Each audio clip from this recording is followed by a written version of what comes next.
a power of fallen, boundless self between the first and the last nothingness. Fallen a power. Now, from mind of night, things are moving forward. See, the zero is there. Zero is now occupied by whom? By the fallen self. The zero is occupied by the fallen self. In other words, night is seeing that after all, in this zero is present the infinite himself. She is musing, she is brooding, she is thinking that in this zero, who is present after all? The infinite himself, unbodied infinite. Brahma himself has withdrawn. So in that withdrawal, who is there? Brahma himself. In that sense, and that power of that self now, what does she? She recalls the tenebrous womb from which she came. She recalls the dark womb, that is her own darkness. And she turns to the insoluble mystery of birth and the tardy process of mortality. She is trying all that kind of a thing. And then what does she want to do? She longs to reach its end in vacant knot. The mystery is so deep that it is unsolvable for her, and therefore she recalls all the difficulties. It is an insoluble mystery and that kind of a thing, and therefore she kind of gives up things and she wants, okay, let me go back where from I have come. Let me go back where from I have come. So, from the power of the self which is there, that power is feeling kind of frustrated, that it cannot operate and get things done the way things have got to be done, and therefore it wants to go back from the knot from which she had come. She wants, so that everything is kind of dissolved. It is Prakriti Laya, dissolution of Prakriti in the nothing completely, and therefore everything stops altogether here. This is a frustrating experience, nothing is going to happen, and therefore she says, let me go back to the vacant knot, the zero. But then all this is happening because there is a semblance of the unknown. The way the unknown is doing in the brightness, in the same manner things are happening here, repeating ever the unconscious side, prolonging the unseen will. The semblance cradles the ignorant force. The way things are done in the supreme manifestation, the same way in the darkness here, this ignorant force is now kind of supported, nourished by that semblance. Cradles the cosmic drowse, and what does this ignorant force do?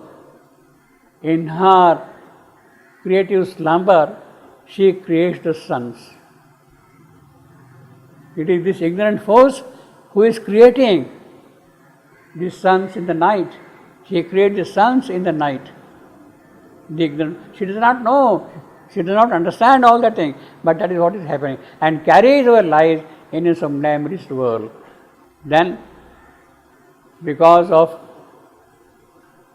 she creating the suns in the night, there is the earth who is wheeling in the hollow gulfs.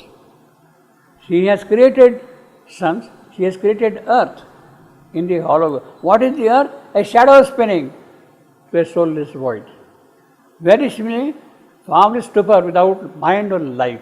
There is no mind, there is no life there at all, only matter, material existence alone. Forgetful earth, wheeled, abandoned in the hollow gulf, forgetful of her spirit and her fate. What is the spirit? She is carrying the psychic being within herself. She has no knowledge of it yet. She has forgotten that she has the psychic being in her. What is her fate?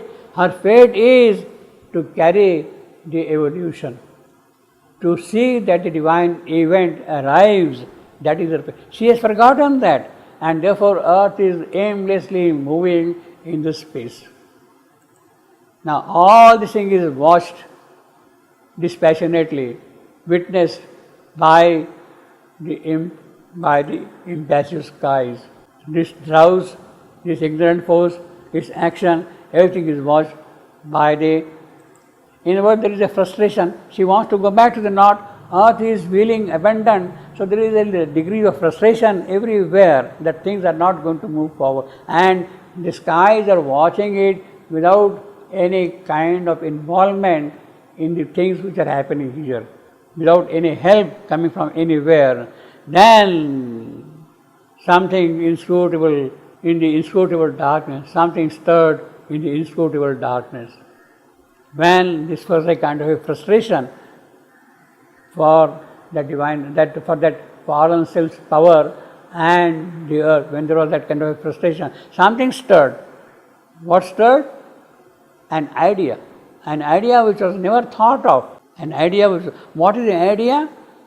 The idea is that which has awakened in conscience to ignorance. It has awakened in conscience to ignorance.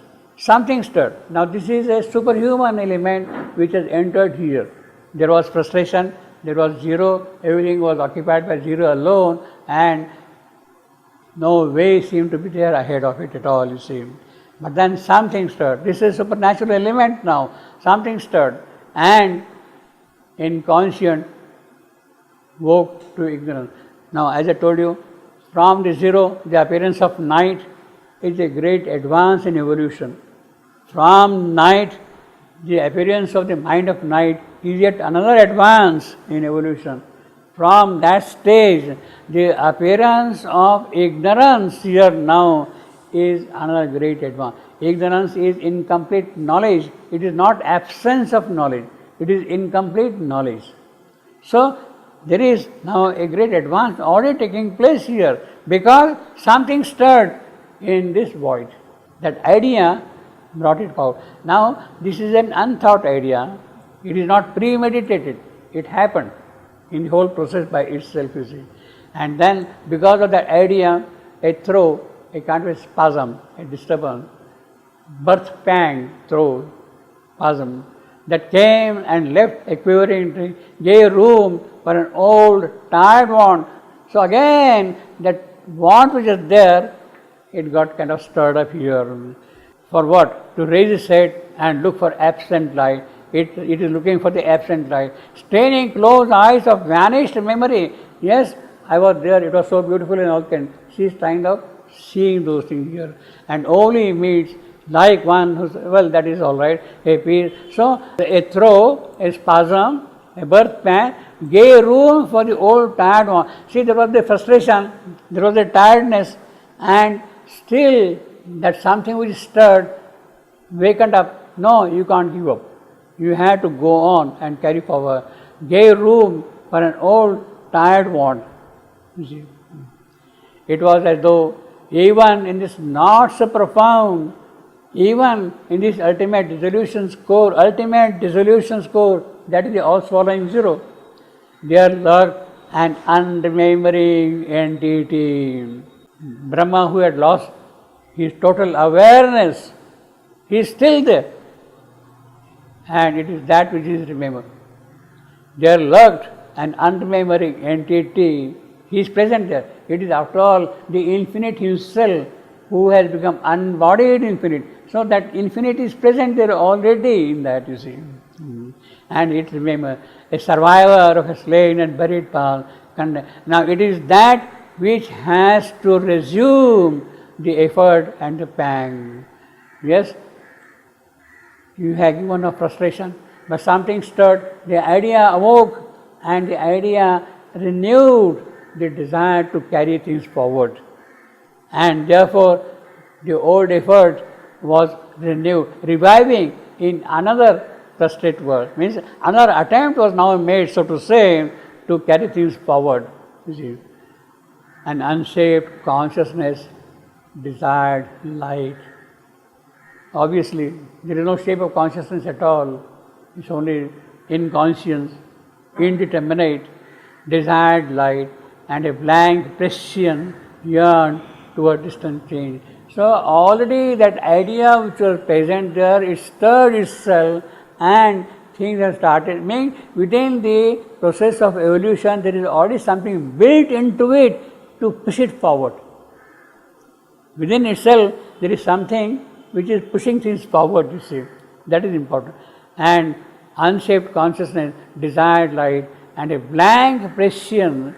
So there is a prescience. Yes, something bright is going to happen tomorrow, and it is that which is desiring a change. You see how, as if a childlike finger. Now all this is which is happening here is in its infancy. The world, in conscience waking up to ignorance, the unwanted wish becoming again alive, the urge to grow is becoming active. That is in this state of infancy. And therefore the childlike finger, it is that infancy which is telling the whole thing, look, you can't give up, you can't get frustrated about these things, you have to do things, you have to carry. I mean, the urge is already built into the system, and that urge, that infancy is telling us, you cannot abandon this creation, you have to take it forward, you have to go. A heedless mother, an infant longing clutch this somber wall. So that urge is telling you, yes, you have to go ahead. You can't stop with this thing at all. You can't. You have to carry on. And because that insistence or that idea or the child like that or that infant finger pressing the cheek of the executive power who had given all hopes, it is that insistence which is telling you have to go forward. And as a result of that, something good happened. What is that good happened? Insensibly, somewhere a breach began. There was a breaking, there was a cliff, there was an opening for something to happen in that process. A long, low line of hesitating you, like a vague smile tempting a desert, all forlorn, nothing is going there. But now that desert has suddenly started smiling because that urge has become active, wants to do something. Like a vague smile tempting a desert, trouble the far rim of life's obscure sleep, troubled, disturbed, stirred up sleep. Now this is what is happening from below.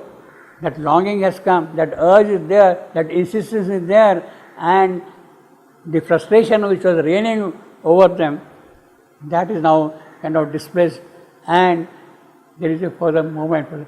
But it is when this has happened, when that stirring has taken place from below, that something is coming from above, from the other side in response. Unless you make a move, nothing will come from the other side. You have to push yourself further as much as possible, and then there will be a response.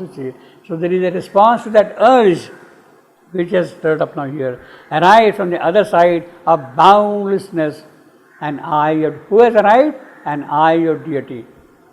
The deity who sees everything, this and that, who sees everything. It is that now which is seeing what is going to happen here. And there is a new kindled hope here which is poured from above.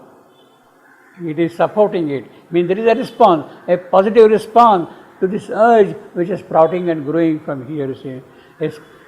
An eye of deity appears to the dumb day. It seemed amid heavy cosmic rain, the torpor of a sick and weary world, to seek a spirit, soul and desolate, to fallen to forgotten breeze. And arrived from the other side of boundless sense, an eye of deity pierced the dumb deep. That is the response from the other side, you see.